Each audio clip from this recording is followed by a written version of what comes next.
Zdravím vás, Katko, i naše posluchače. Další díl našich rozhovorů. A poslední díl jsme vlastně nějak končili smyslem života, toho, co je pro vás důležitý. A vy jste mluvila o tom, že vnímáte, že nějakým způsobem je důležitý to, co teď děláte, ale možná mnozí vlastně nevědí, co děláte, tak co to vlastně jako děláte v této oblasti, nějaký prevence zneužívání, protože když se o tom mluví, tak to je vlastně součást těch preventivních věcí. Jak to celý vnímáte, protože jste nějakým způsobem mi říkala, že cítíte odpovědnost za třeba ostatní oběti i v tom, co říkáte, jak žijete. No ja sa snažím o tom hovoriť vo vnútri, v cirkvi. No aj mimo cirkvi, ale v tom, čom som asi taká viacej tvrdohlavá, je to, že by som chcela v tomto nejak zostať v tom kruhu cirkvi a tam o tom rozprávať a nejak začať nejaký dialog. A možno dneska by som ešte áno. Jestli se vám to daří nějak ten dialog vést. Tak s papežem jste se setkala, tak ten nějaký dialog se odehrál. No ja si myslím, že áno, že sa do určitej miery darí. Že nie je to ľahká cesta, ale tá tvrdohlavosť mi v tom pomáha. Vytrvať v tom a nejak to nevzdať. A neviem, či by som chcela teraz hovoriť o tom všetkom, ale možno by som spomenula udalosti len toho týždňa, čo mám za sebou.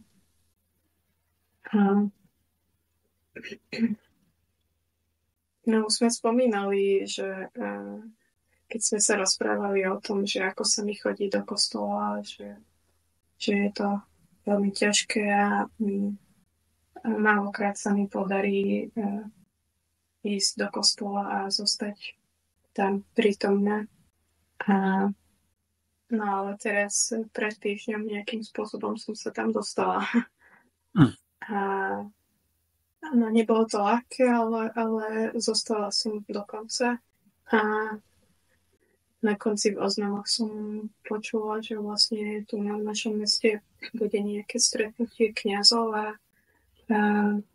kňazov nie zo Slovenska, ale zo kňazi, ktorí pôsobia, niektorí kňazi, ktorí pôsobia tu v západnej Európe. A že prídu aj dvaja biskupy, taktiež nie odtiaľ to zo Slovenska.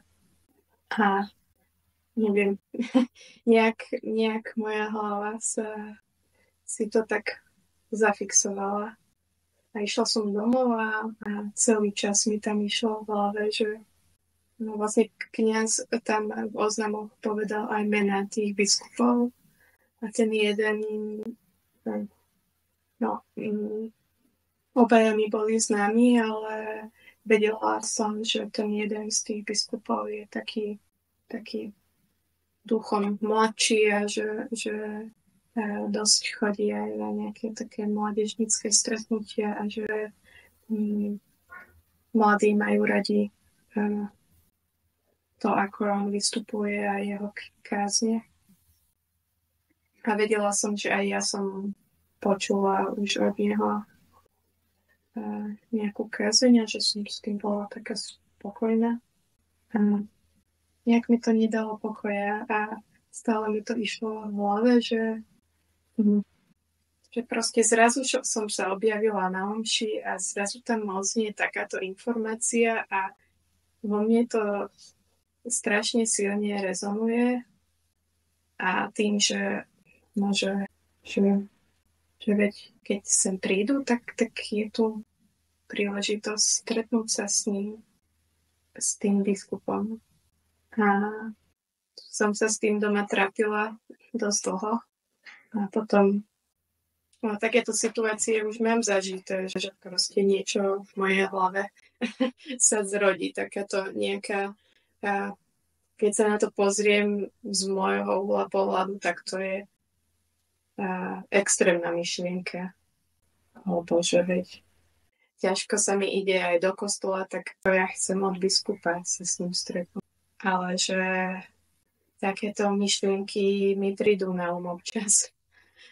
A potom príde vždycky ten obrovský strach, že dobre, ale čo s touto myšlienkou spraviť. No a doteraz vždycky, alebo väčšinou, vždycky, keď som proste prešla tým strachom a nejak som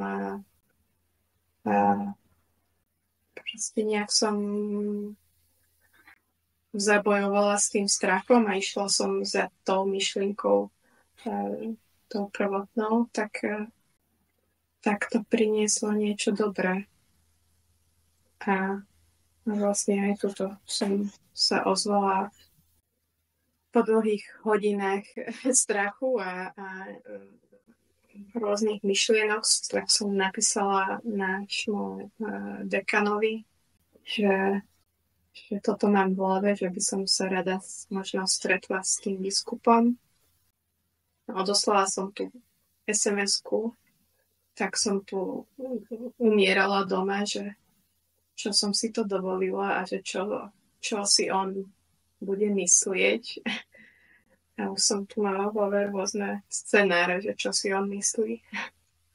A potom zrazu prišla od neho ako v krátkej dobe odpoveď, že veď pravda, že jasné a že pomôže mi. Co vám vlastně jako pomáhá překonávat takovýhle strach? Co vlastně jako děláte s tím strachem? Na toto som to aj tomu dekanovi aj tak napísala. Snažila som sa mu tak nejak vysvetliť tú situáciu, ktorú práve prežívam. Že mi prišla táto myšlienka a že s tým bojujem, ale že mám obrovský strach, ale že mám v hlave strach, ale mám v hlave, že v tej hlave sa tak tlačí aj tá myšlienka, spomienka toho stretnutia so Svätým Otcom, keď vlastne nám povedal, alebo mi povedal slovo odvaha, že takto nás pozbudzovalo, že majme odvahu konať.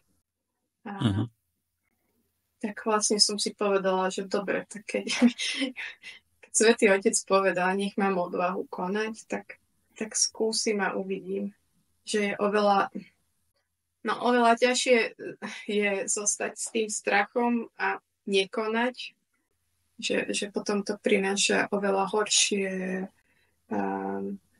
stavy moje vnútorné, že je to tam, príde tam taká paralýza a taká bezmocnosť, že mám pocit, že toto a toto by som mala a aj chcela spraviť, ale že ja neviem, čo, strašne sa bojím a keď zostanem v tomto stave, tak mňa to zabíja. A toto už mám túto skúsenosť viackrát, že zostať v tomto paralizovaná a nevykročiť buď vľavo či vpravo, tak to mi veľmi ubližuje. Jste říkala, že vlastně ten strach jako demaskujete, že ho pomenujete a že ho sdělíte vlastně i té protistraně. Tím pádem uděláte ten krok a on asi ztrácí i na síle, ne? Že možná ten strach, dokud ho máte jenom u sebe, tak je vlastně možná silnější, než ve chvíli, kdy ho jako sdílíte s ostatníma? Nebo je to... Neviem, lebo keď sa pozriem na túto danú situáciu, tak ja keď som stlačila gombík odoslať správu, tak skutočne som bola v koncoch, že tak toto už zmazať neviem, toto už musí priniesť nejakú reakciu druhej strany a už je to vonku a čo keď to priniesie sklamanie, aj toho sa určite bojím. Čiže bude to Čo keď... odmietnutí. Áno. Jo. A tým pádom ja to určite to vnímam aj tak, že odmietnutie mojej osoby, ale že v tejto situácii dekan vedel, že kvôli čomu sa chcem stretnúť s tým biskupom. Takže vlastne by to bolo by to aj odmietnutie tej problematiky, tej témy a toto by ma viacej by ma rozoštvalo a nejak aj sklamalo by. No, ho sa bojím, že sa stretnem s tým, že sa stretnem s odmietnutím tej témy. O tom mluvíte v podstatě, že to je nějaký jako vnitřní úplný tlak tady o tom jako mluvit, posouvat ty věci. Je to tak, jako, že to vnímáte v podstatě jako nějakou nutnost svýho života, nebo? Áno, maximálne. No keď sa pozriem na tieto situácie všetky, tak vlastne ja tam vidím ako keby, neviem, či je to moja naivita, ale nie je to asi naivita, lebo keď sa pozriem na tie všetky udalosti, ktoré sa udiali, tak ak by som to ja mala takto naplánovať, tak by sa tie veci neudiali. A jednak by som ani nemala, nikdy v živote by ma nenapadlo naplánovať do môjho života stretnutia s biskupmi, s kňazmi, so Svätým Otcom, že nemala by som ani odvahu na to pomyslieť. A keď sa pozriem na tie časti toho môjho života alebo tej cesty, tak tam vidím krásnu tú kontinuitu tých vecí. A aj vlastne aj toto, čo sa udialo pred týždňom, že prečo práve vtedy som sa ja rozhodla ísť do kostola a potom prečo ma napadlo chcieť sa stretnúť s biskupom, že... Takže se dá říct jako moderním jazykem, že to je nějaký flow, který vlastně jako následujete, nebo v kterým jste katolickou hantýrkou, by jsme možná řekli, nějaký vedení duchem, boží vedení v tom, že se otevírají dveře a příležitosti. No ja som... Pre mňa toto pomenovanie alebo toto slovo má dosť silnú váhu, ale niektorí napríklad aj počas tohto stretnutia s biskupom a aj s niektorými inými ľuďmi, aj z cirkvi, tak keď sa pozreli na tú moju cestu, tak to nazvali tým, že vlastne prečo by to nemohlo byť mojim nejakým životným povolaním. Ale pri tomto, keď to aj vyslovím alebo na to pomyslím, tak ako tam cítim z toho, že toto ani nemôžem spomenúť, že je to aj ako keby, že aj to len to, že to na to pomyslím, alebo to aj poviem, tak je to aká obrovská pýcha a hrdosť. Že si to len nejak ja vymýšľam a chcem sa stavať do nejakej pozície, ktorá mi ani nepatrí. Jak to myslíte? Protože někdo řekne, že má povolání ke kněžskému životu, k řeholnímu životu, povolání k manželství. Prostě cítí vnitřně, že ho to tam táhne, že je tam vedený. Možná právě taky to vidí z toho všeho, co se kolem něho děje, že vlastně ty věci se otevírají, nějak mu to sedí do života. Proč by to u vás byla nějaká pýcha nebo něco nepatřičného nebo hrdost, tak konec konců asi být i hrdý na to, že jsem třeba našel cestu, nebo že vím, kam patřím, kde mám být. No ja viem, ako racionálne to moc nedáva zmysel, ale možno, lebo keď sa od toho odosobním, ak by som tu namiesto moje postavila niekoho cudzieho, aby som sa pozrela na ten príbeh, tak by som rovnako povedala toto, že je to Môže mi z toho vychádza, že áno, máš to robiť a rob to. Že to proste máš na to aj nejak zhora. To áno. Uh-huh. Ale keď som tam už ja, tak možno do toho vstúpia nejaké, možno tam rezonujú nejaké aj odmietnutia, alebo aj také, možno teraz sa s tým, s nejakým spochybnením sa teraz moc, no niekedy určite sa stretávam, ale už nie tak často ako na začiatku nejakej mojej cesty. Tam toho bolo dosť, že proste to, že viacerí to tak poňali, že by som nemala rozprávať o tomto, lebo ubližujem aj sebe tým, že rozprávam, či mi to nesforší stav, ale potom postupne aj tí ostatní, ktorí mali takýto názor, tak keď videli, že vlastne dúfam, že aj tej tematike to pomáha, ale to, že aj videli aj na mne, že mne to dáva nejaký život, tak už majú na to asi iný názor. Uh-huh. Možno z tohto mi to tam nedovolí nejak sa na to pozrieť alebo byť v blízkosti tohoto, že by to bolo nejaké moje povolanie. Strigláši někteří lidi vás odrazovali od toho, abyste třeba mluvila o těch věcech a vystupovala nějak třeba veřejně. Může v tom být, že obava o vás skutečná, nebo to může být taky to, že ty lidi chtějí, aby se to téma udrželo pod pokličkou a kryjou to tím zájmem, tak ty můžeme nechat stranou, že jo, ty, který mají špatný úmysly, tak asi nemá smysl se tím nějak moc zabývat, ale pro ty, kteří vlastně jako v tom měli dobrý úmysl, nebo mají dobrý úmysly, že si říkají, teď vás to může úplně rozházet a zničit. Nebojíte se toho vlastně? Nebo neděje se to občas? Nebo se cítíte naopak, jakože v tom rostete, jste pevnější, že se vlastně nějak uzdravujete skrz to? Co to dělá? No určite to ľahké nie je, ale to sme už tuším aj hovorili, že pre mňa byť ticho a nerobiť tieto veci je oveľa ťažšie. A vo mne to vyvoláva taký veľmi silný vnútorný nejaký rozpor a boj. A no neviem utíšiť tie myšlienky, že toto by som mala a toto by bolo ešte treba. Ale keď potom sa pustím do tej akcie, že robím, tak je to náročné, to určite je náročné, ale v niektorých situáciách aj vidím, no asi pravdepodobne stále sa stretávam s tým, že má to nejaký význam to robiť.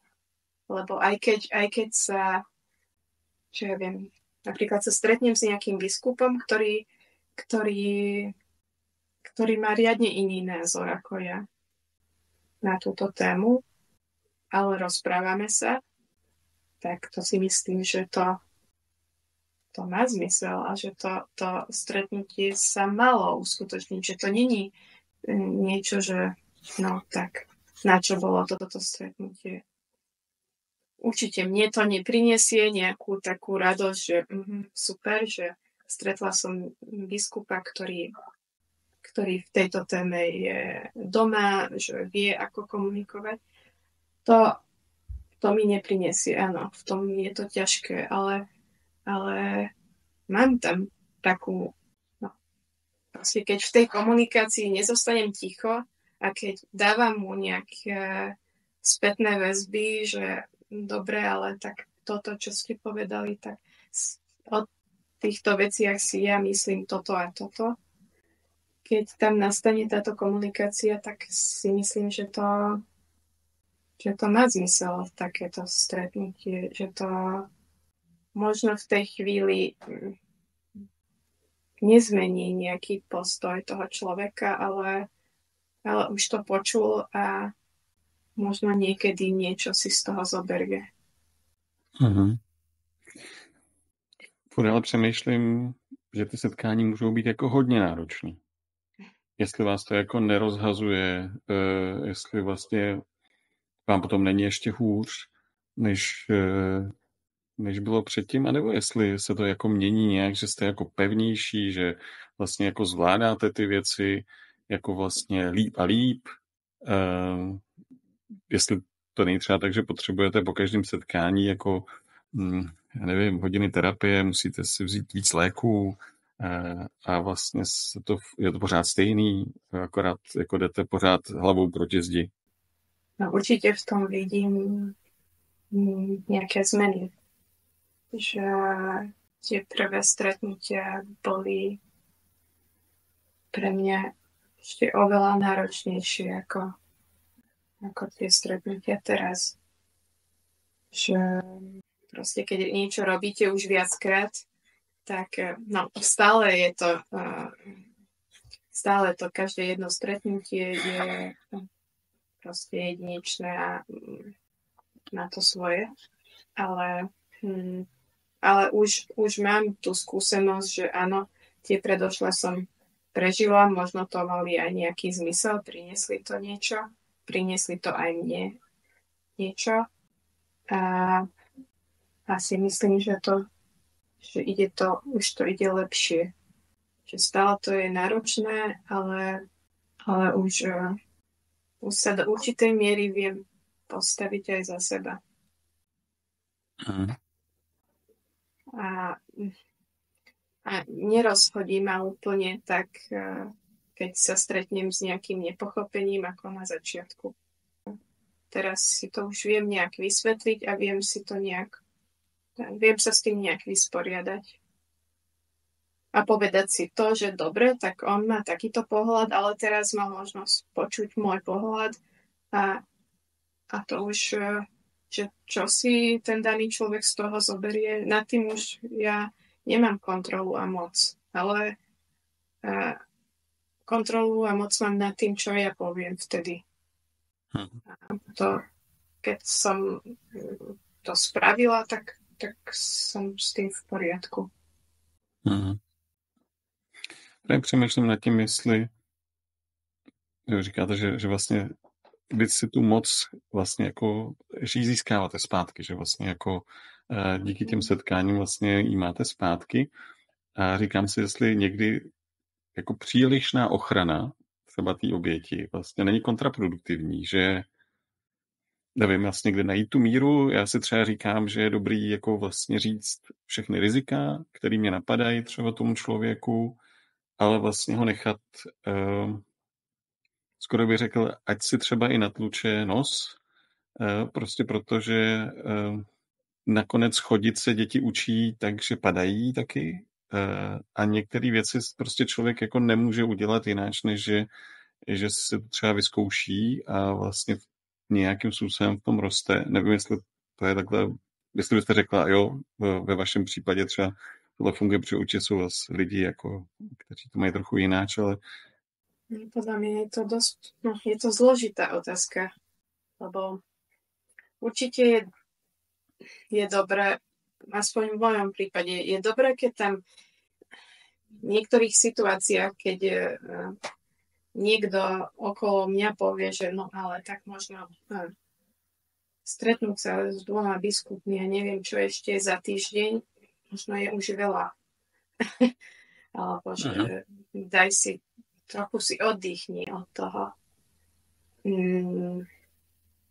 Toto je možno pre mňa užitočné a potrebné. Ale aj to áno, že aby som v tom cítila aj takú svoju slobodu. Že môžem rozhodovať za seba a že som dospelá, takže vlastne ja sama mám zodpovednosť za seba. Takže ak sa potknem, tak to som si spôsobila ja. A aby som sa v tejto sfére naučila nejak fungovať, tak ináč sa to podľa mňa nedá. Len skúšať, že kde aj tí ostatní majú svoje hranice a ja, kde mám svoje hranice. Že čo je ešte pre mňa znesiteľné a že v čom sa ešte cítim tak bezpečne a čo už nie, že čo už nechcem, alebo že čo už je také, v čom potrebujem nejaké sprevádzanie, pomoc. A asi to, že proste pozrieť sa na tú situáciu a nejakú súdiť, či to má viacej toho pozitívneho alebo negatívneho a potom sa nejak rozhodnúť, či ísť do toho alebo neísť. Ale určite si myslím, že to rozhodnutie by malo byť na strane tej obete. Alebo proste toho človeka, ktorý do toho chce ísť alebo nechce. Takže to, co vám pomáhá, je, když s váma někdo vlastně umluví jako o těch plusech i minusech, řekne vám jako rizika, zároveň vám neřekne, že to je celý špatně a nechá vám prostor, abyste si v tom jako vlastně nešla vlastní cestu. No je fajn, keď sa na tie veci môžeme pozrieť tak nejak objektívne. Že s takým odstupom objektívne, že je tu takáto možnosť a pri takýchto okolnostiach takéto sú okolnosti, keď tam môžete ísť a že budete sama, budete toto a či je to takto bezpečné alebo nie. Alebo že proste po tom danom stretnutí, či sa nejak viem o seba postarať, či mám v tom nejakú pomoc. A keď je to bezpečné a keď aj ja sa v tom cítim bezpečne, ako tak. Stalo se vám, že jste přecenila svoje síly? No, v takom zmysle, že som si naložila toho veľa. V takom zmysle áno. Že tie stretnutia som zvládla.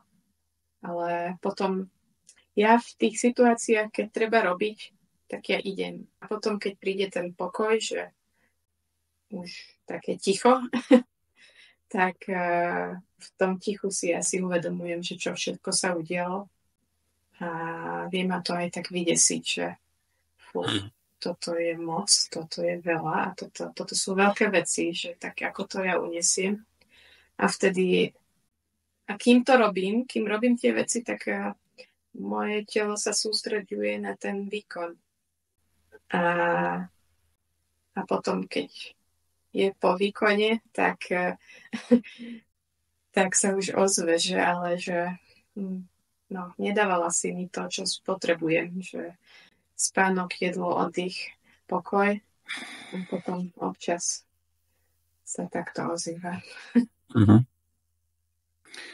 Znamená to, že potřebujete víc podpory jako potom, když jako nebo potřebujete víc podpory před, během, nebo potom, jako, že takhle to vypadá, že to rozhodování je nějaký proces, pak se teda rozhodnete, něco děláte, tam jako kdyby se řeklo, prostě když nemůžu, tak přidám, prostě ještě to jako za každou cenu to zvládnu v podstatě, ale pak přichází vlastně jako ty následky. Kde potřebujete nejvíc podpory a jakou, jestli je to nějak jako různý, nebo je to pořád stejný? Pre mňa je veľmi ťažká tá fáza pred tými stretnutiami. Lebo tam a možno v tomto potrebujem tak niekoho, kto mi pomôže vytriediť tie veci. A že vedieť tie veci nejak uchopiť. Lebo keď z toho mám len taký chaos, že aj toto by som mala, alebo nie, že mala, aj by som chcela, ale není to tak roztriedené, tak vidím z toho len taký chaos a aj tie pocity sú veľmi chaotické a v tom sa mi veľmi ťažko dýcha. A tam cítim takú ťažobu toho celého veľmi. Ale keď keď mi niekto v tomto tak pomôže, že no, dobre, tak si sadni a napíš si, že ideš robiť toto a k tomuto potrebujem mať nachystané toto. Ja potrebujem mať v tých svojich veciach taký pripravený systém. A keď to mám, tak mi to veľmi pomáha sa v tom nejak zorientovať a už necítiť sa v tom taká bezmocná, ale že vidím, že toto viem spraviť a toto chcem spraviť. No a počas toho, tak to neviem, to už záleží od danej situácie, že o čo ide. Lebo postaviť sa pred 300 kňazov, to asi tam potrebujem pomôcť. Ale napríklad teraz som prvýkrát zvládla stretnutie s biskupom sama. To je pre mňa veľký pokrok. No a potom tak vlastne to je dobré, keď s niekým sa môžem podeliť o to, lebo proste tie endorfíny sú tam vtedy obrovské. A aj keď je to pozitívne, aj keď to je negatívne, tak proste tie emócie tam pracujú a aj to je treba tak vytriediť a sa v tom nejak zorientovať a vedieť to uchopiť. A to je fajn mať človeka, s ktorým to môžem sdieľať. Díky, Katko, za dnešní rozhovor. Doufám a přeju vám, abyste vždycky měli nějaký lidi, kteří vám s tím pomůžou a abyste měli vždycky dost svobody k tomu, abyste mohla to, co vám bylo sebráno, tu moc nad vlastním životem, abyste si ji mohla stále více a víc brát k sobě a mít ji u sebe. Vám děkujeme za to, že jste nás poslouchali. Pokud vám přijdou ty rozhovory zajímavý a dobrý, tak podpořte jejich šíření tím, že lajkujete video, sdílíte ho, odebíráte kanál nebo napíšete nějaký komentář. Prosím jen, aby byl kulturní a slušný.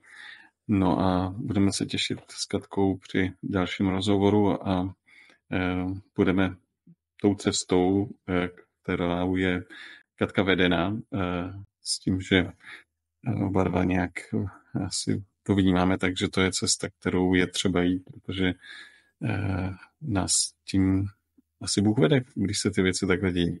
Takže díky za to.